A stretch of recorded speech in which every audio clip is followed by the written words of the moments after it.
Good morning, everyone, and welcome to our ERC Synergy Info Day for 2022. With no further delays, I would like to start our Info Day. We have today three speakers. Agnes, we are very, very happy to host again. Unfortunately, this time, not in Israel, but online. I hope next time it will be in Israel, as we did 2 years ago. So Agnes, Dr. Agnes KULCSAR will present us with the Synergy Grant, and she is the Synergy Grant Call Coordinator at the ERC Executive Agency. After this session, we will have a Q&A session on these specific issues that Agnes will present. And then we will have two testimonies from two participants. And later on, you will be able to ask them also some questions concerning their experience in this program. So with no further delay, I would like to give the floor to Agnes. Thank you very much for your participation today. Thank you very much, and I will try to share my screen. I hope you are seeing it. And now my presentation. It takes a bit of time. Is it okay? Yes, it's okay. Okay. So thank you very much for the invitation. It's always a pleasure to talk to you. My only regret is that I don't see you. So now I'm speaking to myself, which is quite a bizarre experience, but I know you're there. So don't hesitate to put your questions in the chat, and afterwards, then I can answer them. Looking very much forward to it. So I will first give a bit of statistics and see how Israel fares in the program, and then describe a bit what we are expecting, what the scientific council who designed the call is expecting from the grant, how to prepare an application, what are the novelties in preparing the application, evaluation criteria and some changes in it. And then again, I will try to explain the evaluation process and then give some hints and tips from especially the perspective of the reviewers. And I'm very glad that we will have two grantees who will give their experience from the side of grant writing and how they experience the whole process. So if I would be there and if I would see you, then I would ask you, do you think your country is successful in the Synergy Grant calls?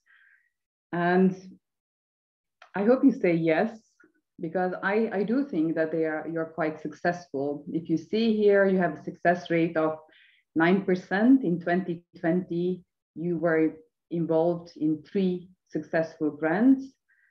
The average success rate was 7.5%.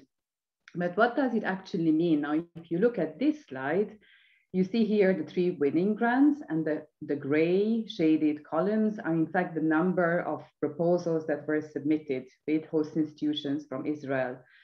And you see there are not very many proposals that come from Israel, and I hope we will see a lot more from you, but they are quite successful.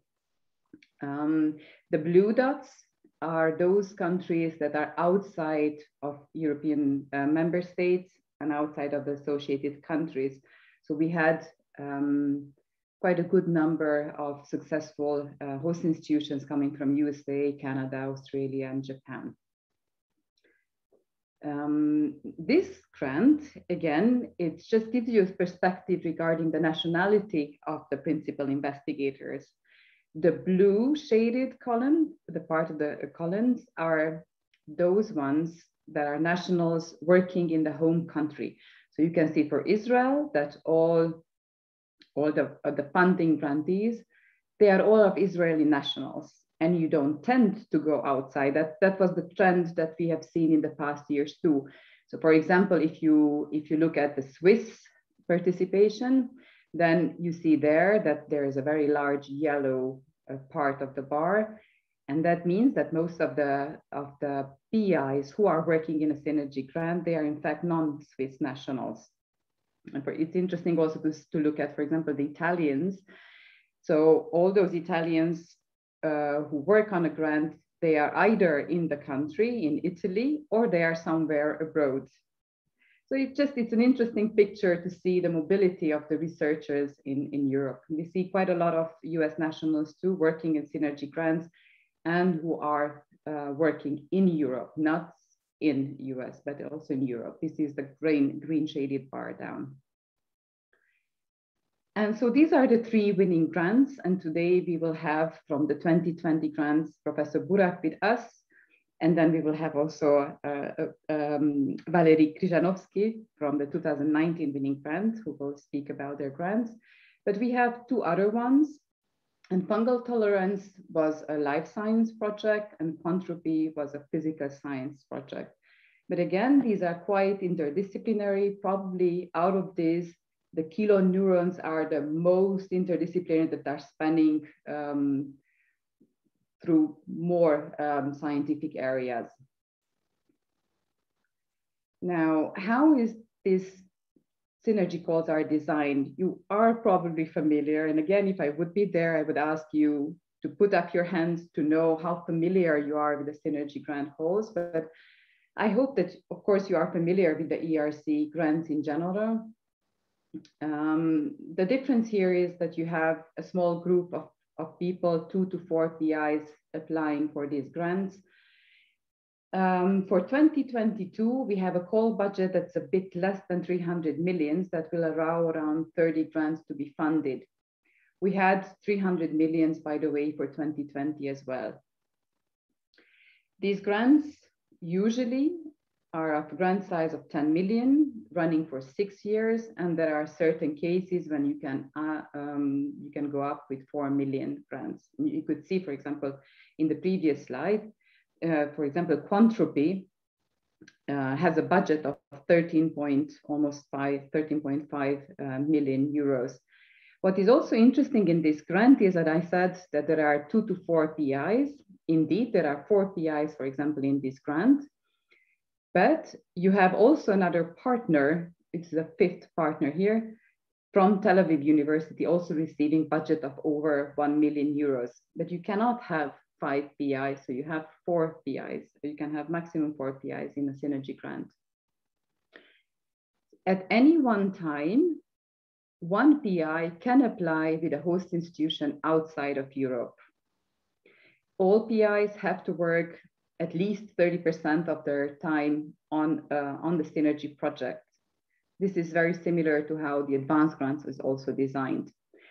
What is important to know that the PIs can be of different career stages.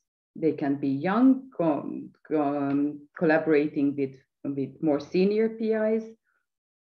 That's absolutely not a problem if they are not at the same career stage.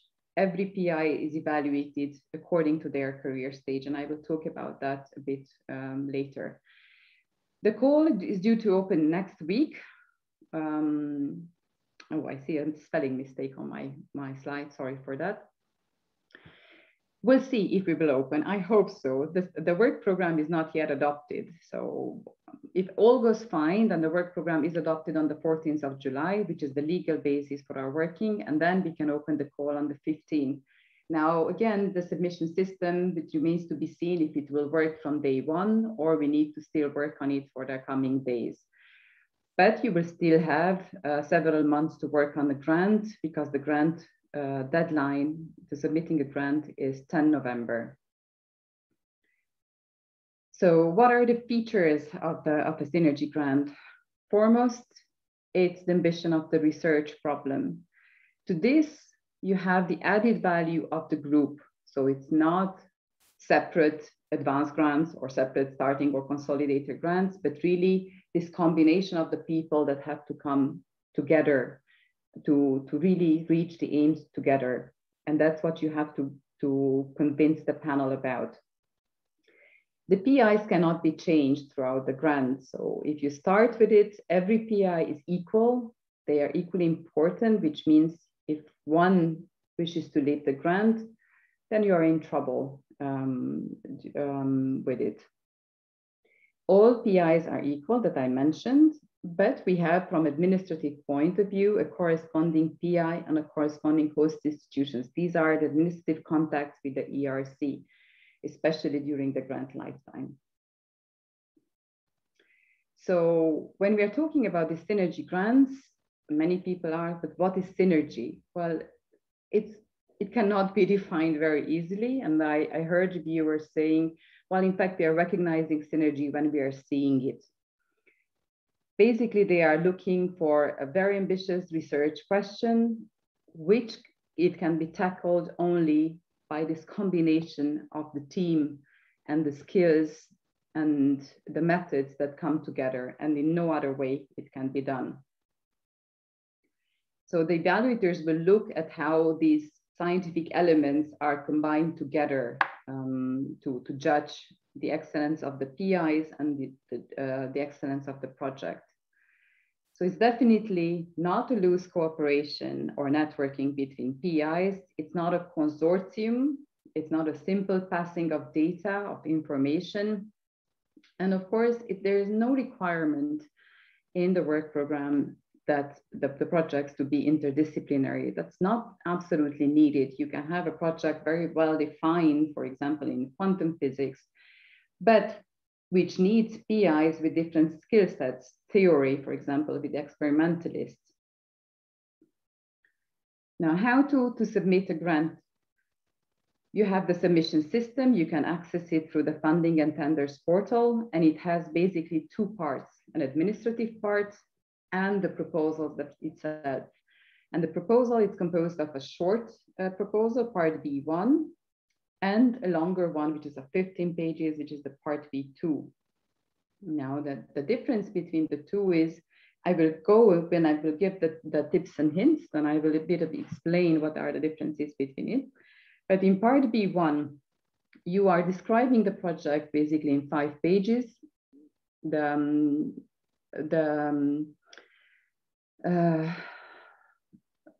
references do not count toward the pages limit, and each PI has to submit their curriculum vitae.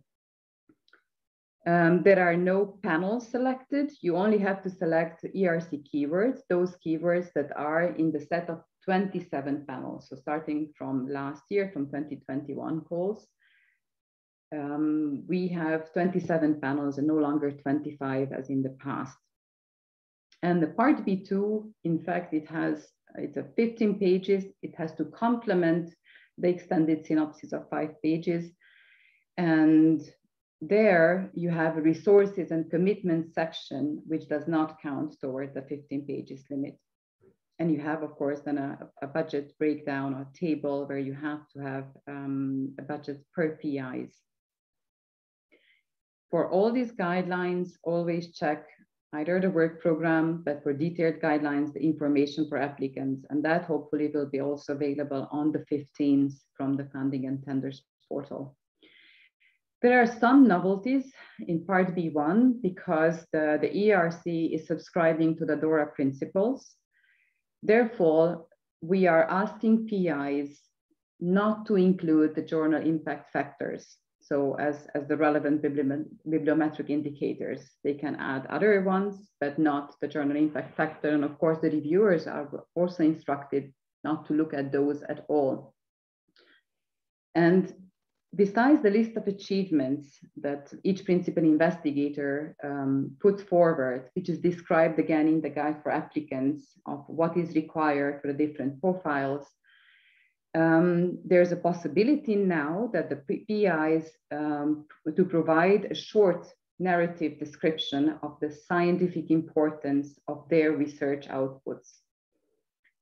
This was not there until now. Something similar was there 10 years ago or 9 years ago in the ERC. It was taken away, so we just had a very bare list of achievements. Now again, we are asking the PIs, we are giving them the possibility, in fact, to provide this short narrative description of the importance of their research. That's again to promote that the reviewer should look at the science and what really the PIs achieved, not just in which journals they published. So the content to be more important than the numerics. pandemic is still here. Many of you may not have progressed with the science as you wished to have.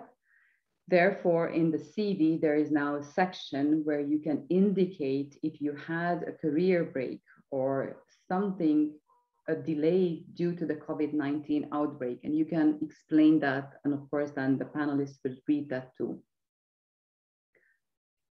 We will have, starting from the 2022 calls, a gender equality plan for each institution to be put in place. However, for those ERC calls that have a deadline in 21, which is the Synergy Grant call, and the deadline one of the proof of concept call, the gender equality plan is not obligatory to be put in place, and it will not be obligatory for the whole duration of the grant. You can have it for future calls. Anyway, the institutions will need to have it, but it's not an obligation. Nevertheless, in the submission forms, you will have to fill it out whether you have it or you don't have it, but it doesn't have any consequence. About the resubmission restrictions. So in general, anyone who submitted to any previous ERC call can apply to the Synergy Grant call, with a single exception if in the Synergy 2020 call received in step 1 a C score. In that case, they cannot apply to Advanced Grants call or the Synergy Grant call. Now, I just want to point out that usually the restrictions on submissions apply to the work program year, not calendar year. That's why you have in parallel, for example, this year, again, Advanced Grant Score 2021 and Synergy Grant Call 2022, which are about the same time open. So you as a PI can apply to both because it's a different work program year. However, at any one time, only one ERC grant can be held by a person.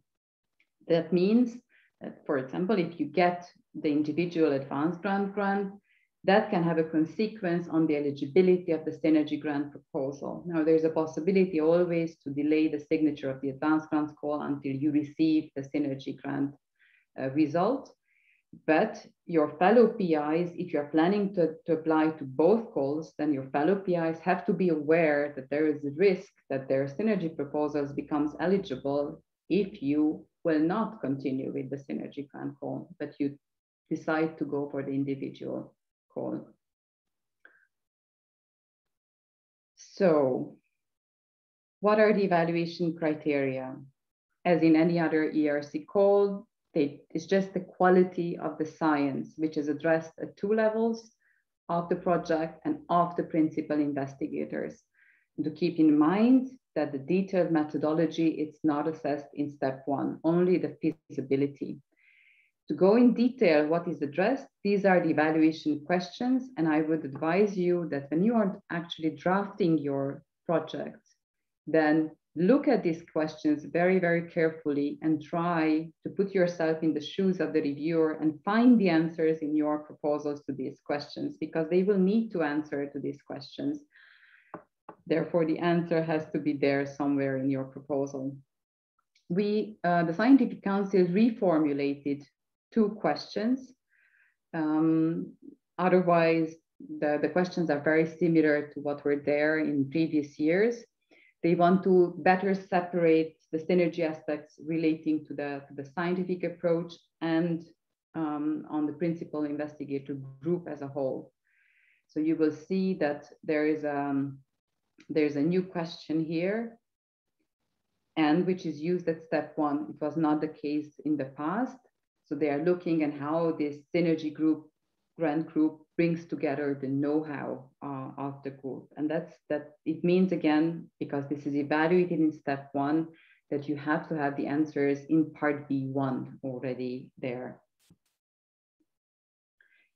The evaluation process, it's a bit different from the other ERC calls because there are no predefined panels. As I mentioned already, when you are submitting your proposal, you're not choosing a panel.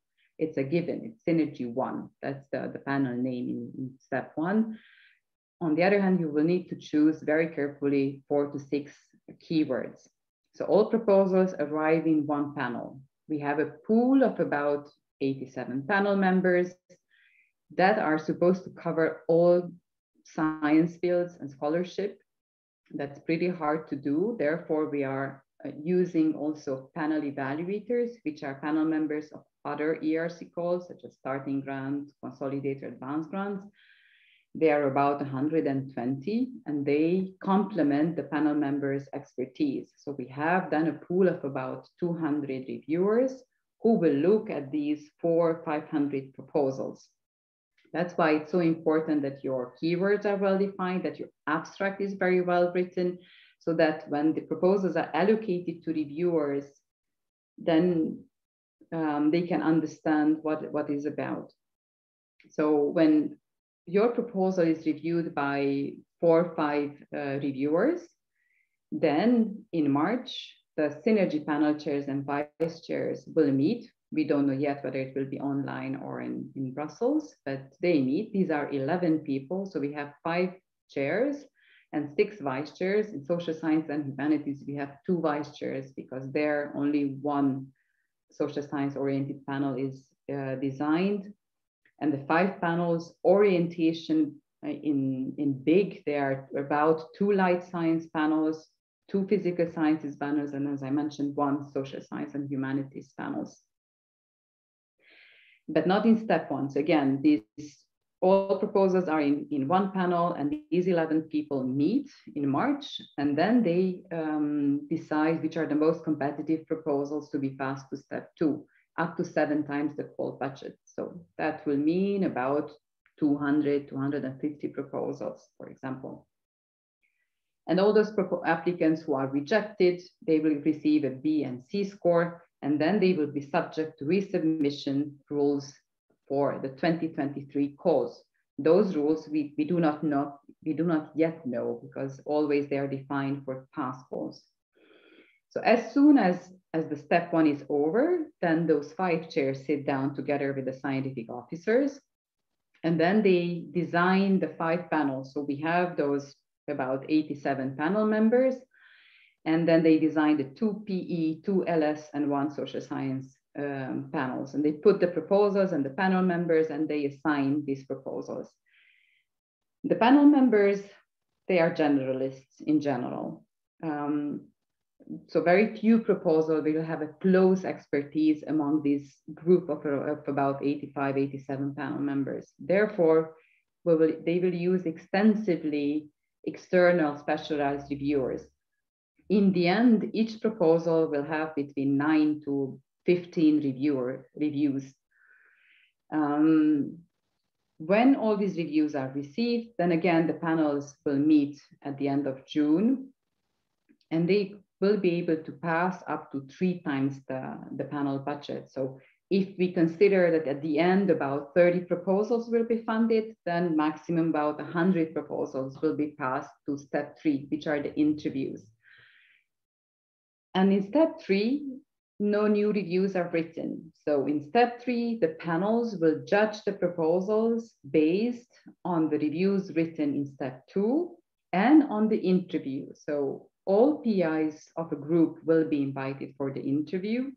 Again, we don't know whether the interview will be held in Brussels or online. In 2020, for the 2020 call, we held it online. For example, the PIs had no presentations. And that was not that easy for them, I think, especially for the Synergy grants, because of the complexity of the grants. But I think for future calls, we will have online visual support for the PIs as well, if it will be online and not in person in Brussels. And then these panels rank the proposals and finally give a score of A or B. A always means fundable. Not all the A's are funded, of course. They will rank them, and only the top, about 30 proposals, will then receive funding. So as I mentioned, who are the reviewers? In step 1, we have about 86, this is the 2020 profiles of the reviewers. We had 86 panel members, including the 5 chairs, and you can see the distribution of these panel members. And we had about 120 panel members of other ERC calls helping out the call.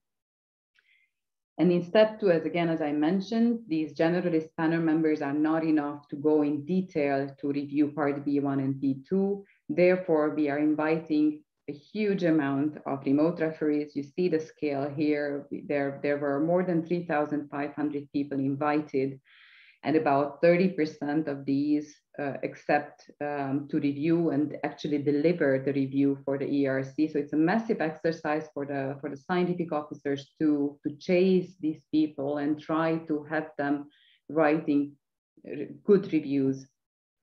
That's a normal amount of acceptance, 31%. In all ERC calls, we see the same rate of acceptance and delivery of reviews. The remote referees are not paid. So panel members, panel evaluators paid, remote referees are not paid, and usually they review only 1 or 2 proposals in a year. So how to prepare an ERC proposal? Again, the idea, it's very important, and the joint effort that has to transpire from your grant. It's not a consortium. Try to avoid this word, consortium. It's really a tight-knit group of PIs. When you submit, each host institution, if there are multiple, have to provide a support letter proving that they will engage the PIs for at least for the duration of the grant. I mentioned already how important it is to select, to look carefully at the evaluation criteria. And also, I understood from previous grantees how important it is to get feedback from your peers, and especially those scientists who are not very close to your field. Because again, remember, in step 1 especially, the panel members and even the panel evaluators, they are not close to your proposal. So it has to be understood by scientists who are not that close to your proposal either. Also from previous grantees, when they were speaking on how they prepared their grant application, especially if the grant application it's very interdisciplinary, then this obstacle of different scientific languages, it's not to be underestimated. It's not the same thing in biology, a certain term that is, for example, in physics. It may seem trivial to tell you to submit the research proposal before the deadline, but we see that the majority of the applicants, they are submitting they want to submit their grants on the day of the deadline. And of course, they run into problems because nevertheless, they have to fill in a lot of forms. Many documents have to be submitted, and there can always be a glitch. So don't ever let it for the last day. You can always overwrite the previous version. Always the very last version is taken into account. So do submit well before the deadline, at least the version of your proposal. So if you're an applicant, then you should ask your question, why me? Why this group? How competitive each of the PIs is internationally. So it's true that the whole group is evaluated as a whole. You will not see responses for individual PIs. They may be commenting on the profile of this or that PI, but they look at the strengths of the group as a whole and see whether each of them would be competitive at a level of a starting or consolidator or advanced grants level. And especially see how complementary these PIs are. 2 molecular biologists working on the same issue, coming together as PIs might not be the right way to do it.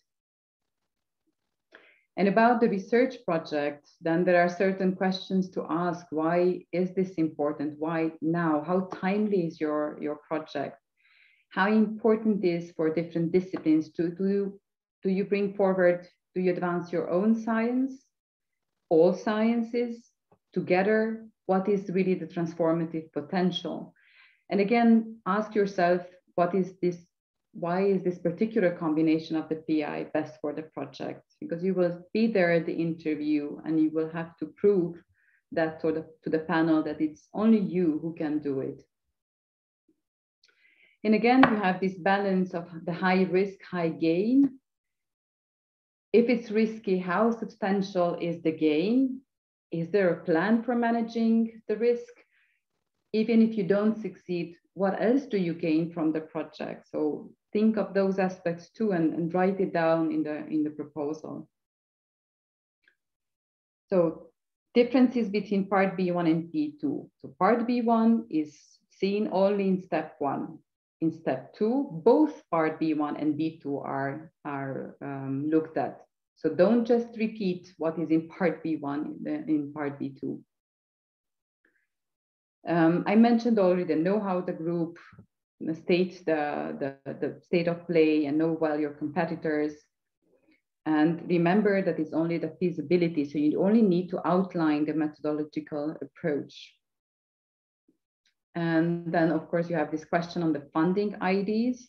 Do fill it out for each of the PIs about the ongoing grants that may overlap with this current grant that you're applying for. So, as I mentioned already in part B2, do not just repeat the synopsis and provide sufficient detail to understand the methodology, your work plan.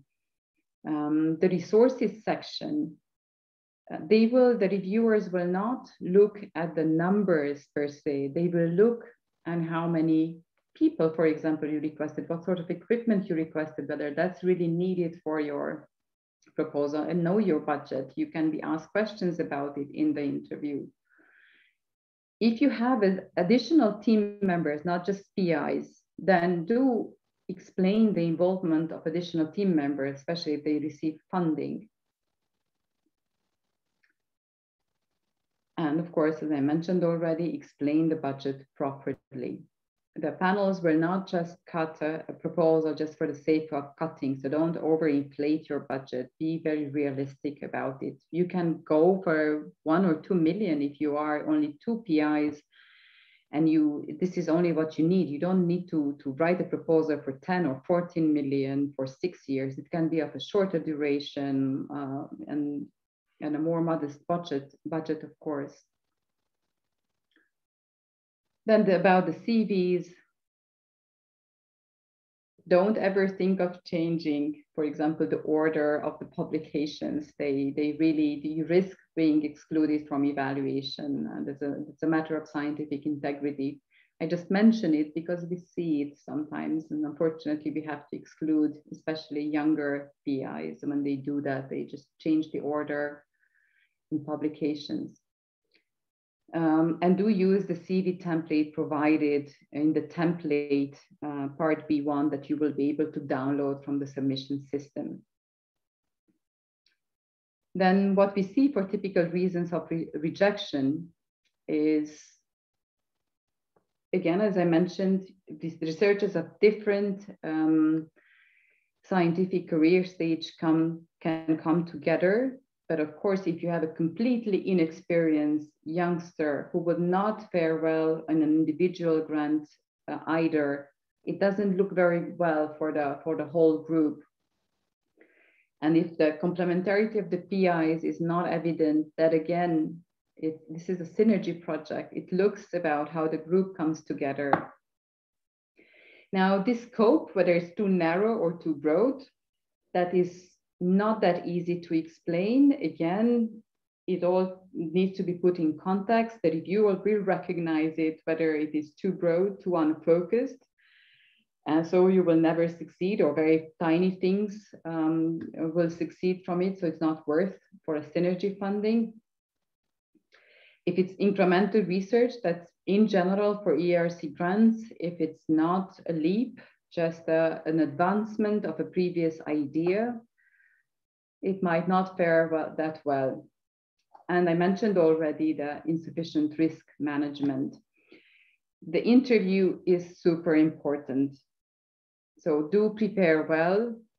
From grantees, again, the successful grantees explain how much they prepared, how often, how many times they practiced before the interview, who presents. They divided on who presents which part. They knew which answers to give. So they knew if a question came, then who will answer which part. And usually they also prepare a lot of extra slides to anticipate well all the questions that will come up. So if I would need to summarize the call in one sentence, then I would just say that the end result should be much more than the mere sum of the parts. One of the panel members who recently also participated in a Synergy event said that for him, it meant that the PIs, in fact, the results of the PIs, the research that is put forward should multiply, not add together, but in fact should multiply. And that was another way of saying that the result is much more than the sum of the parts. So this joint effort has to come through this really ambitious research question. And the early career applicants are very much encouraged to apply. I mean, we are seeing in all these past calls that above 90% of the applicants are advanced grants profiles, but this call is not just designed for them. That's why also the submission restrictions apply, especially for the senior grants. So you're penalized to apply to advanced grants if you are receiving a C score in the Synergy grants. And you will not be penalized if you want to apply to starting or consolidator, so regardless of the score that you will receive in Synergy, because they want younger people to apply to the Synergy grants as well. So when you are preparing, then look at the work program, especially look at the information for applicants. And you have Smother, you have Jessica as national contact points, so do use them. They know a lot about this team. And of course, on our website also you have the ERC classes, how to write individual grants, not Synergy, but that's very similar. But you have, I think, at least 4 videos of ongoing Synergy grants. So look at those too to have a feeling of what they are about. And if you have a question, and if Smother or Jessica cannot answer them, then do write to us, because together with my colleagues and I really, we answered these questions immediately. So that's from my side. I understand that these slides will be shared with all of you, and you have further examples of funded projects and further statistics at the end of the slide, so you can see what type. And also when you prepare, I would advise to search for projects, funded projects on our website. It's a revamped site. So you can have more information about the Synergy projects on our website. So thank you for your attention. Thank you very much, Agnes, for this very detailed and full of tips and hints presentation. We have 2 questions on the Q&A so far, so please, if others just feel like adding a few more questions, please do.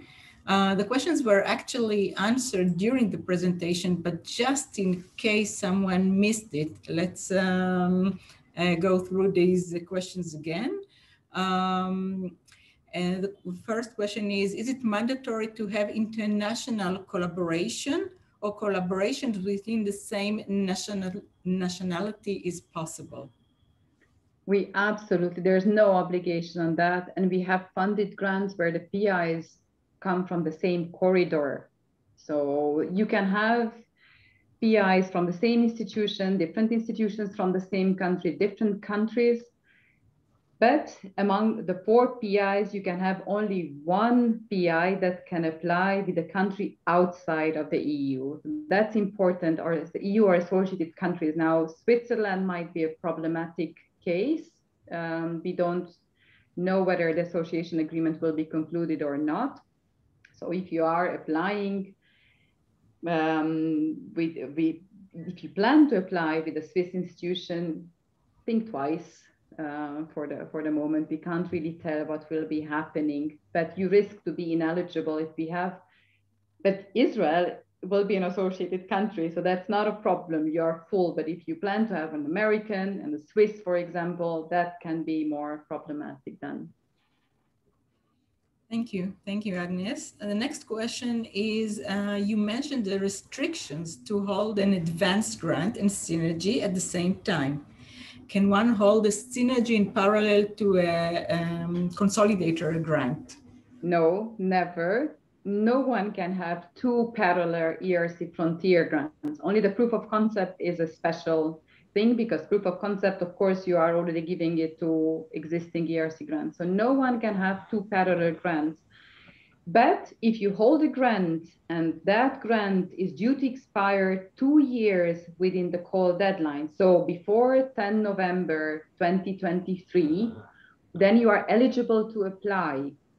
If you get the Synergy grants, we have to wait until your Consolidator or whatever else grant you hold currently ends, or you can shorten that grant to start the Synergy grant, but you can never have two ERC frontier grants in parallel. Thank you very much. The next question is, what is the status of partners who are not PIs? Which funding can they receive? Are they evaluated? Okay. So we have many grants, and even the one that I just showed, Contropy, at the very beginning, where you have in fact 2 Israeli participants in the grant. You have 4 PIs and you have another partner. So usually partners are team members working more closely with one of the PI teams. These provide expertise in things where you don't have anyone in the PI team. So these are team members not working in your institution, basically, but they are not the same level as the PIs. They are not named in the Synergy agreement. The portability of the grants do not apply to them, so they don't have the same rights and obligations. They can have whatever funding is necessary. I just explained in the presentation that they should explain their involvement in the resources commitment section, even in methodology, who will do what, explain their involvement, but they are not evaluated as PIs, as a group. So they do not, when they are evaluating the PI group, these team members do not count. So be again careful, who are you choosing as PIs, whether you have all the expertise necessary there among the PIs, because the team members are not evaluated. Thank you. The next question is an ERC Synergy 2023 planned, and will there be a call every year? Yes, that's the intention, to have it every year. The only reason why we didn't have it in 21, it's because the whole Horizon Europe framework program for research was delayed due to the budget adoption of the whole 7 years for the EU. Therefore, we were absolutely not able to squeeze it in 21. I think in the other calls, they are dying because in 3 years, they are trying to get back to the initial calendar that we had in Horizon 2020. So therefore, it was not possible. So we are lucky in a way that the calendar for the Synergy grant call, it's preserved, and we are just starting. So even in name, it's different work program year, but it gives a bit of freedom in how you allocate the budget and you can do the evaluation. Thank you. Next question, based on the statistics regarding those who passed 2 stages, what is their chances for new submission? I mean, successful. Yeah. So resubmitted proposals, how successful they are. Yep. As in other ERC calls too, they are more successful. So resubmissions, we see that the second time or third time even, they are more successful. Why? They receive a big amount of reviews, a lot of feedback from researchers, from reviewers. They can understand better what needs to be done to have a good grant. So they are redrafting their proposals quite a lot, and they are more successful usually than in the first year. What we noticed is that it takes a lot more time to write a good Synergy proposal than to write an individual grant. because it's not just 4 different parts just put together. It has a whole concept fluidity that needs to come through from a synergy grant. Thank you. Thank you very much, Agnes. Apparently one posted question on the chat. So this question is, within the synergy grant scheme, what limit is there beyond the PI, her or himself, to include doctoral and postdoctoral positions, and would the later need to be named? There's no limit. That's again, it will be evaluated in the resources and commitment section.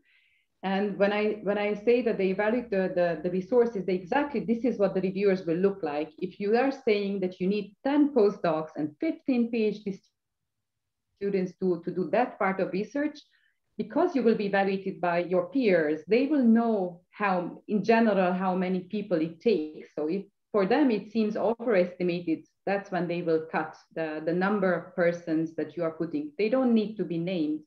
They can be named later, but you need to say what sort of expertise you need and about what is really realistic to have for the project. Thank you. Thank you very much for now. I see that at this stage, there are no more questions. We were supposed to continue with Professor Yoram Burak, but unfortunately his session was supposed to be a little bit later and is not available right now. So I think if Professor Valery Krizhanovsky is ready now, we could start with his presentation first and then go back to Yoram. So Valery, if you are available, just, okay. Yeah, so I would like just to give a few words with your permission. Professor Valery Krizhanovsky is from the Department of Molecular Cell Biology at the Faculty of Biology at the Weizmann Institute of Science, and he is participating in the AgingTimer project. He will share with us a few thoughts about ERC Synergy program. Valery, the floor is yours. Okay, thank you very much, Smadar, for the invitation.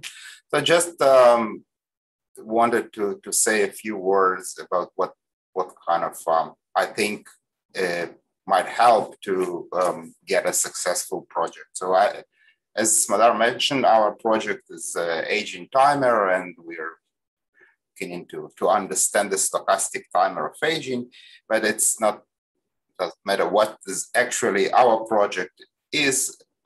Before I think we start to think about the ERC Synergy project, it's important to distill an idea.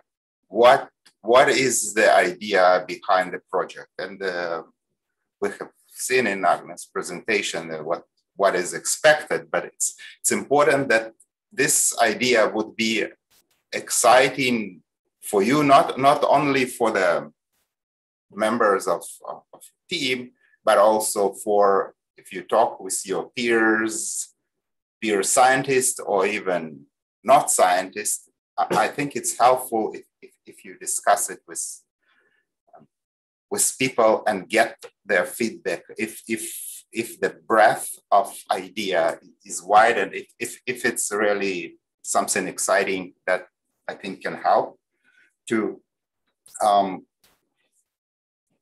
find the right setup for the grant. Of course, it's a matter of people who are the PIs on the grant. But once thinking about this, you can think, what is the major impact that this grant or this idea would make, and why this team of PIs can make this impact?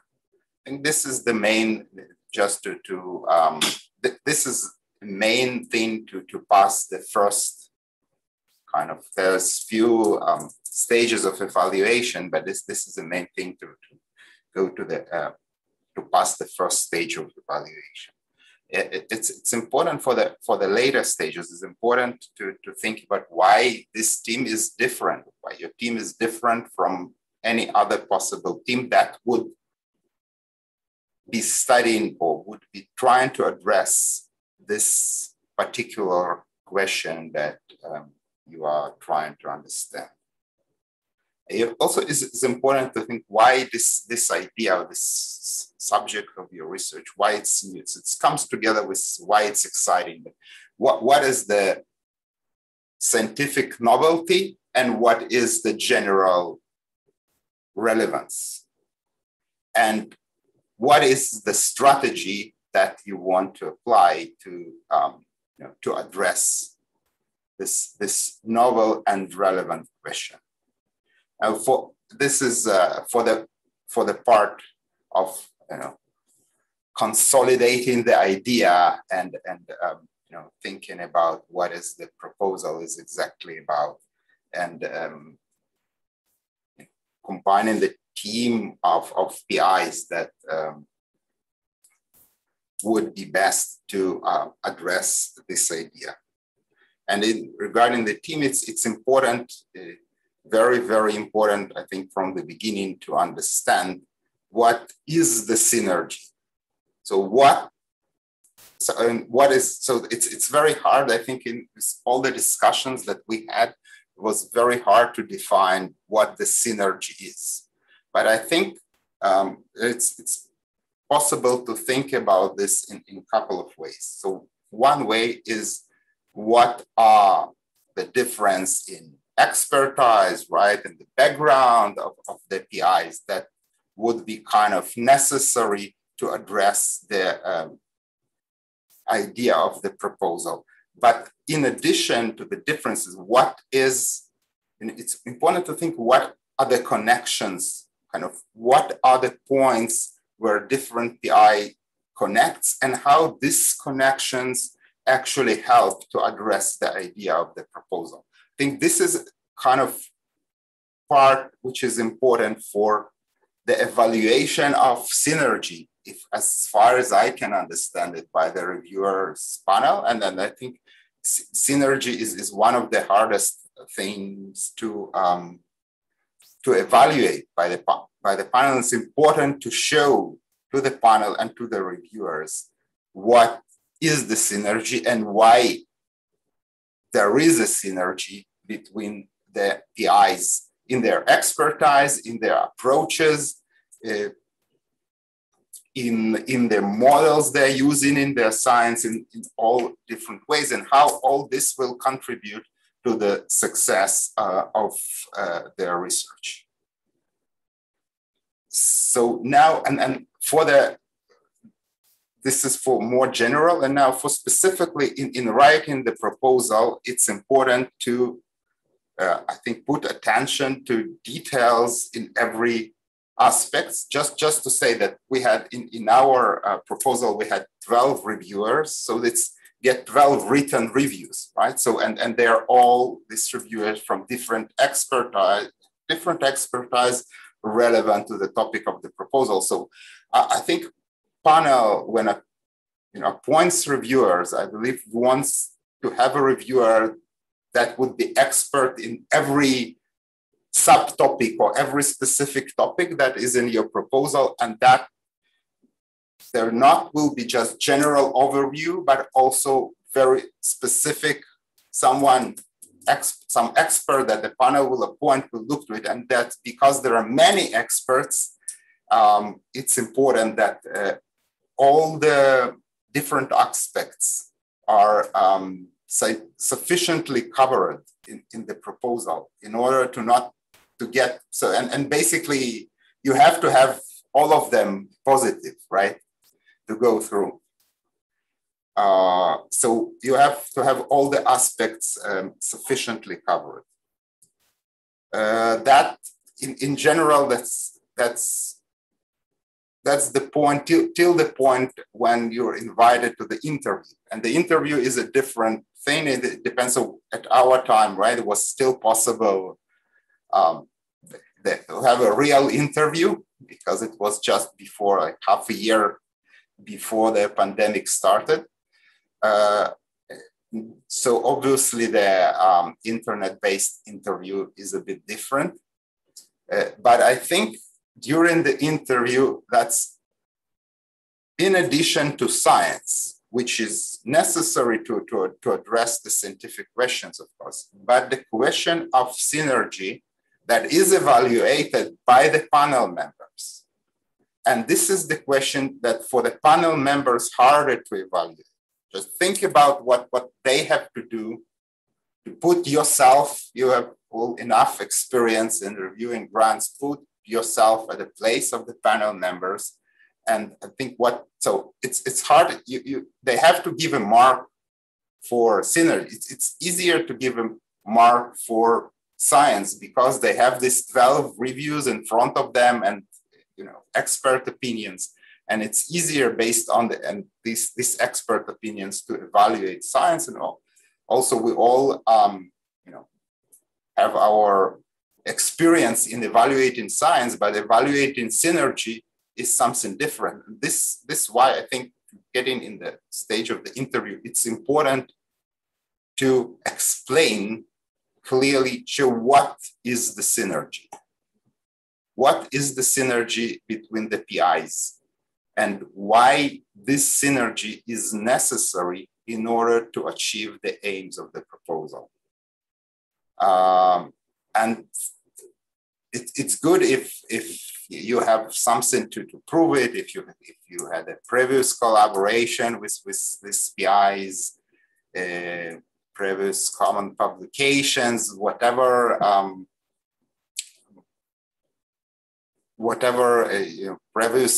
previous grants together, and then whatever can be provided to suggest that this is not that just, few people came together to and wrote this proposal, but it's really genuine collaboration, which is expected, which is strong and expected to be ongoing for 6 years of the proposal. I think that's more or less what I wanted to tell, and I will be happy to answer any questions. Thank you very much, Valery. I see that at this stage there are no questions, but I will give the floor for a few seconds to Agnes. Agnes, please. Yes, I just wanted to add a comment on the synergy aspects because we are emphasizing here the synergy. However, I want to point out that it's not the end goal. So it's not the objectives. It's just the means to achieve the goals of the project. So it has this dimension too in the synergy grants that you have to have this tight-knit group, but don't focus on only synergy in your project because this is not a buzzword. It's not about that. You might go well of not even mentioning this word in your project. It's just this genuine collaboration that has to come through, through the complementarity of the PIs.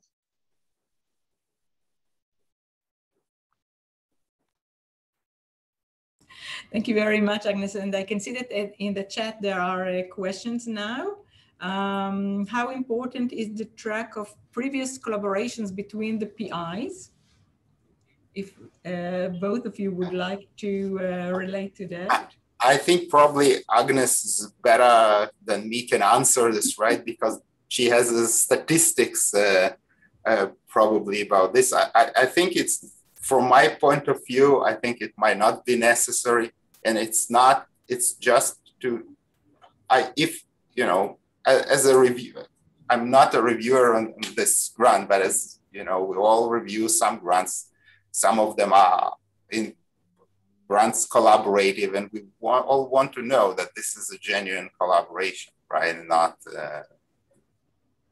Yeah, exactly right. So we see funded projects where there was an existing long-standing collaboration, and we have one where they never collaborated. Generally, we have groups in which 1 or 2 of the PIs collaborated before, and some are completely new to the group, never. But again, even if they collaborated and they will know the reviewers that they collaborated along. They will see from the publications, from the track records, from achievements, everything. So it will be very clear that they worked on the same topic for years. Now, if this again, it translates only if it's an incremental research, it will not be okay. So therefore, the previous collaboration per se, it's not bad or good, that doesn't matter. It matters actually the research that you put, how is it in relation to what you did previously with the other person. Thank you. Thank you very, very much. I see that the second is actually referring to the first question, so we won't continue with that. All other questions, when you have them, please post them on the Q&A section. It's easier for us to follow. And now, if there are no further questions, I would like to give the floor, first of all, to thank you. Valery, and maybe there will be some questions afterwards which you would like to relate to. I'll be happy to answer either during the session or later on by email. It's no problem. Okay, thank you very, very much for your contribution. And now we'll move to Professor Yoram Burak from the Computational Neuroscience and Biophysics at the Edmond and Lily Safra Center for Brain Sciences at the Hebrew University of Jerusalem. And Professor Burak will share with us his experience in the KiloNeurons project. Thank you very much, Yoram, for joining us. The floor is yours. All right, thanks. I will start by trying to share my presentation.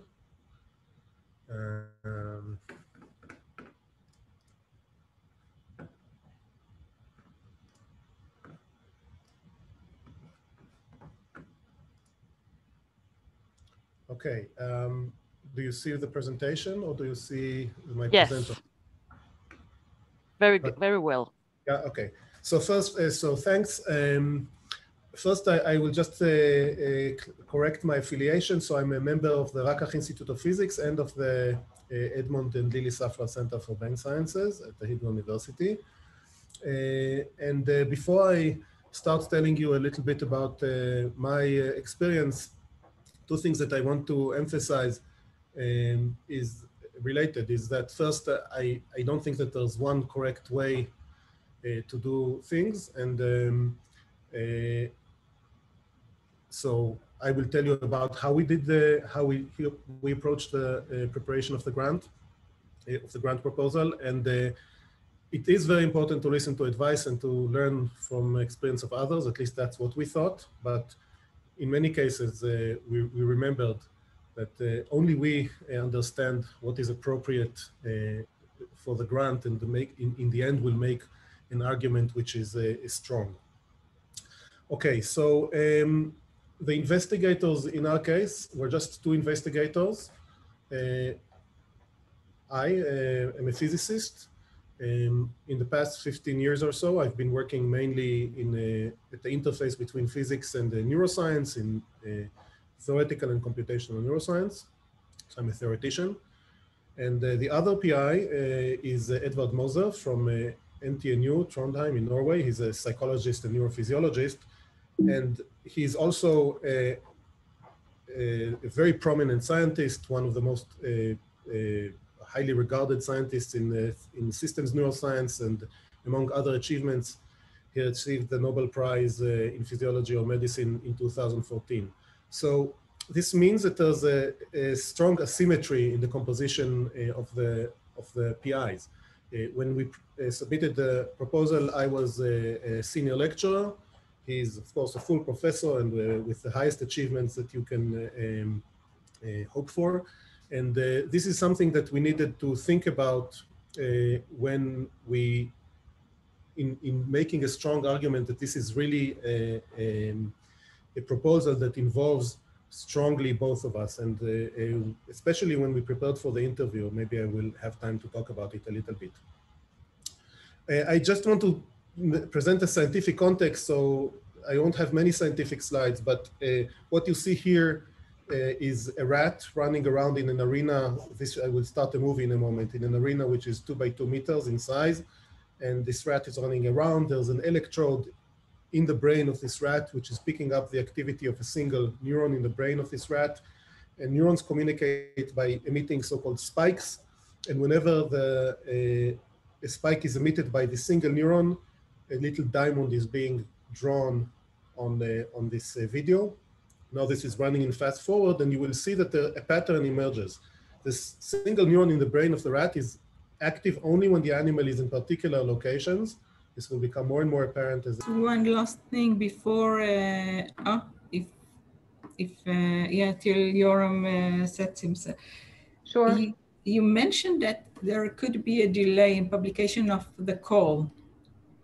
Will this in a way lead to, finally we see it. Will this lead to a delay of the deadline as well? No, it never does. There is sufficient time. You have 3-4 months until the call deadline. The guidance documents will be available from the start. Only the submission system itself to submit a proposal, it's not available. We are delaying a deadline only if there's a glitch in the submission system from our side, if we can prove that technically we had a problem, not the applicants. So in the last 24 or 48 hours, not before. Otherwise, it's never delayed. Thank you. Thank you very much. So I think that now the technical issue is solved and we could go back to our original presentation. Thank you very much, Yoram, for your patience. So you're seeing now the slide? Yes, I see the slide. And now it is the second slide. Yes, okay, so I will go forward. I think I will skip the movie, but just try to go to the end. So these cells, they are firing it, but well, you know what, it's nice to see it. So these cells end up firing at locations, and just go to the end, which are arranged very geometrically. The cell fires when the animal is in any one of these white patches, and these patches are arranged geometrically. And I will not go into further details on this, just mention that these cells, which are called grid cells, were discovered by Edward Moser and colleagues in 2005, and they're in a brain area called the entorhinal cortex, which is part of a larger system of interconnected brain areas that are involved in spatial representation and computation. So the background for the collaboration is first that Edward Moser and colleagues discovered grid cells in 2005.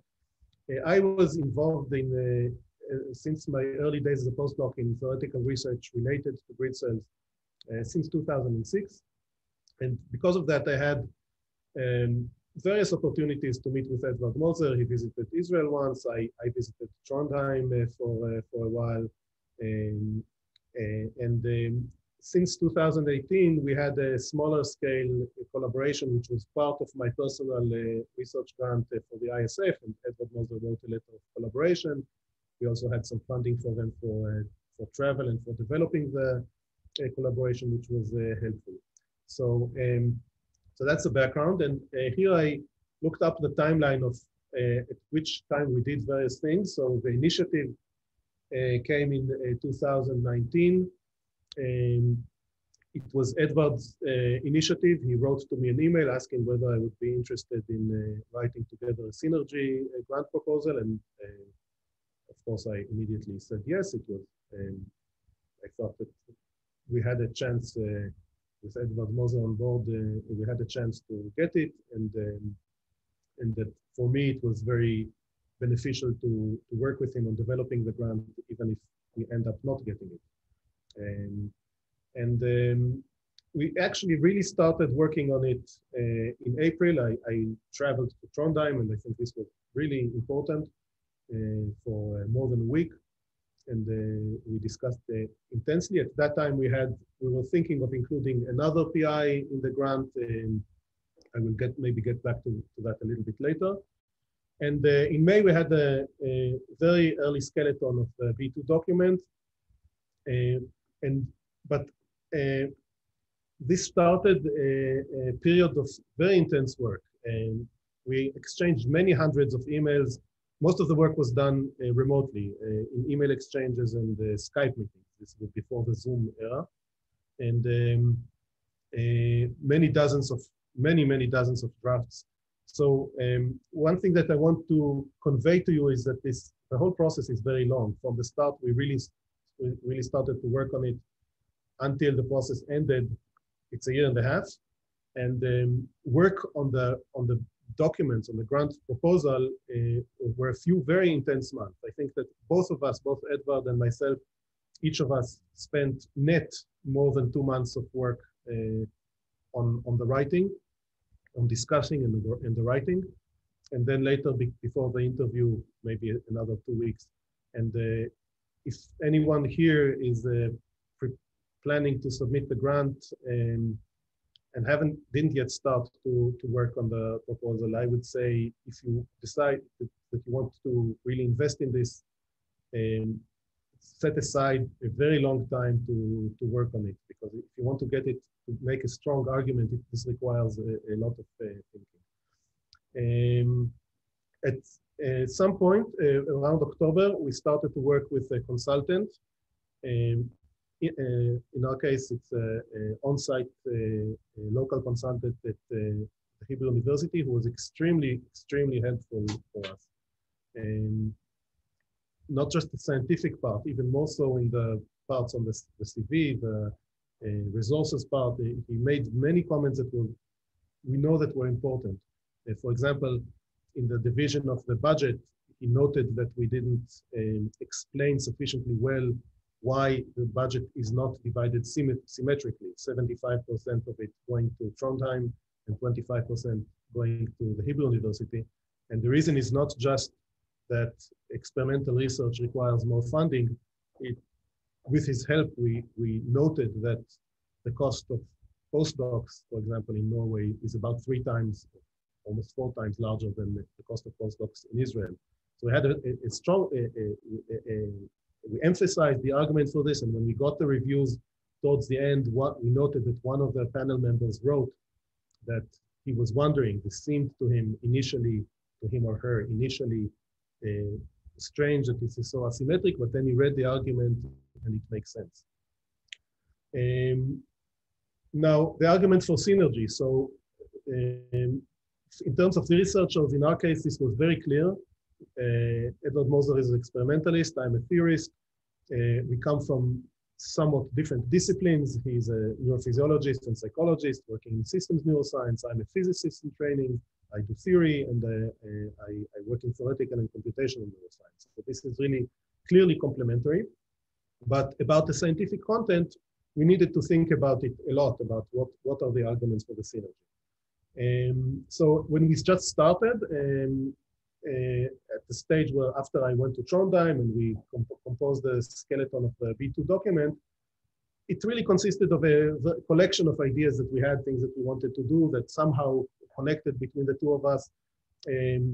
But when we looked at what we had, even though we thought the scientific content is exciting, we felt that something was missing, that we needed to make a stronger argument for synergy. And by considering more carefully what are the areas of what we propose that are, and we later got a comment from when we prepared for the interview from one of our colleagues that really articulated this well, that if the research is perceived, especially for Edward Moser, who is a very successful researcher with lots of funding, if we propose research that is perceived as a continuation of what he is doing, has been doing in the past 20 years, and a continuation of what I've been doing, this will not make a strong enough argument. We needed to show that we're doing something new. And by looking at what are the exciting parts of what we propose, where we really connect to each other, we came up with the following perspective, which is that there's currently a revolution taking place in systems neuroscience. And the revolution, among other, part of it is the fact that it's now possible to monitor the activity of thousands of neurons in the brain at the same time in behaving animals, and also to perturb the activity of neurons in ways that were completely impossible 10 years ago. And we were making use of these, and Edward Moser's lab, like many others lab in systems neuroscience, is completely transforming the lab and introducing these technologies. And we were proposing experiments, for example, to test hypotheses that made in a paper that I wrote 10 years ago. And we decided to frame the proposal around the question of whether we can use these new abilities to convincingly validate or reject mechanistic theories of computation in neural networks within the brain. And we focused on a certain class of models of neural networks, which are called continuous attractor networks. I will just say really a few words about them. You see here a ring where neurons are arranged on that ring, and the connections between them depend on the distance between the neurons, and neurons that are close by to each other excite each other, neurons that are far away inhibit each other. And it turns out that in networks like this, what happens is that there's a group of neurons that become active, they're exciting each other and they're inhibiting all the rest. But this bump of activity can appear anywhere on the ring. And this is an important model system for memory, because the bump can, due to some input, can appear anywhere and then it stays there. So it's a form of memory. And just a few years ago, there was a series of extremely beautiful experiments done in flies. Edward Moser works on rodents, on mice and rats, but this was done in flies, showing that there's actually a dedicated area in the brain of the flies, which is structured exactly like this. Here you can see this bump of activity being visualized, and it's moving around. It's really organized as a ring in mice and rats. We think that there are networks like this, but the neurons are scattered around in the brain. And using some of these technologies in a small animal, it was possible to show that this network model, which was proposed in the 90s, was in many ways really correct. And what we said is that our plan is to do something similar in mammals. In the mammalian brain, it is hypothesized that there are continuous attractor networks, but it's not verified. And it's much more challenging to do this than in the fly because of many reasons. I will not go into them right now. We said we're going to use the new technologies to do that. And this had, framing the proposal in this way, impacted a lot of our decisions, both in removing some content that we had and also in enhancing even more, proposing additional experiments that were aimed towards this goal. And I forgot to mention also, I mentioned that at the first stage, we had additional ideas for PIs that might be part of the grant, and we had really excellent people that we really wanted to put in the grant, but at some point we decided that we don't see a correct way to include the research such that it convincingly converges to a common goal, and ended up proposing writing the grant just the two of us. Okay, I'm almost done. I want to just say something that I think I forgot, which is that when we wrote the grant together, in the 3 or 4 months in which we worked on it, we really worked together. Of course, we had some division of labor, and each one of us wrote an initial draft of parts that are related to Edward Moser research or to my research. But we structured it such that every work plan in the grant included parts that are in which both of us are involved, both experiment and theory, and we edited them together. I think all the paragraphs probably in the proposal were to some extent edited by both of us. And this means also that when we reached the interview, we knew extremely well what each one of us is planning to do and why. And we could also say for real that most of the experiments in the proposal were designed together by both of us.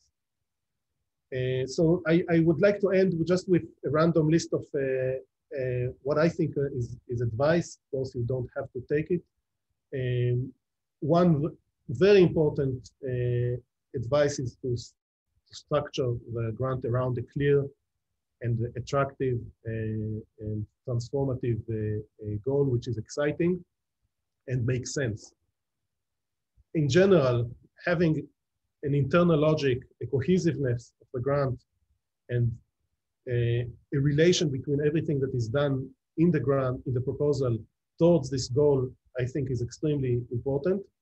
And the goal having this logic should guide many decisions, both in the starting from the composition of the PIs and the content. One other comment is to keep everything real. I think that if something sounds exciting but is not really something that you can do or hope to do, maybe this will pass the first stage, but the reviewer in the second stage will sense this. And this relates also to the B1 and B2 documents. They target very different audiences and they should be written quite differently. The B1 targets a general audience of scientists who are not from your field, and you need to explain to them why this is exciting in a very broad sense. B2 goes to reviewers who are the best experts in what you do, and they can pick up every problem in what you do. Sigal Ben Yehuda, who got the Synergy grant at the Hebrew University before us, told me that she and the collaborator thought about the B2 as being read by the worst enemies. But even though they are very different in how they're written, they should match and complement each other. And I can say this also from my experience as a reviewer, that if the B1 promises something very grand, and then the B2 doesn't deliver on that, that's a big problem. Preliminary is also very important. This is advice that we got from others. And we continued to work intensively during the time from the submission of the grant until the interview, and we were able to mention preliminary results. I think this is even more important if the interview goes back to a format which is not online, or a format where you can present slides, because then it's even more expected that you will show preliminary results. But we also had some earlier collaboration on a smaller scale, which showed that we can work together, and I think that this is important. Another advice is really to plan very carefully the timeline. I was fortunate that Edward Moser is very planned in how he works, and we knew when it is that we want to finish various parts of the proposal, and left enough time to get advice. We sent the documents to trusted colleagues, which was and we had the advice of the advisor at the Hebrew University, which made a difference. This consultant, working with a good consultant that understands not only how the scientific part should look like, but also what are the pitfalls that you can get into because of how you describe your budget, how you describe your resources, how you describe your CV. This was very important for us. And then the interview, if you make it to the interview, invest in that a lot as well. We spent lots and lots of time rehearsing. We did 3 mock interviews with colleagues, both local colleagues in our universities, and since this was anyway done on Zoom, we also recruited some colleagues in Berlin. And this helped us a lot, because you become more rehearsed in responding to this unusual situation in which you ask questions, and both of us need to participate and answer. We also made a very long list of possible questions that we might be asked, both questions that we got from our colleagues who read the proposal and questions that we got in the interviews. And we thought about in advance about what is it that we should answer to these questions. We didn't learn recite, learn how to recite what to say, but having this helped us feel confident that we can answer questions. And indeed, all the questions that we were asked in the interview were questions that we anticipated in some way or another.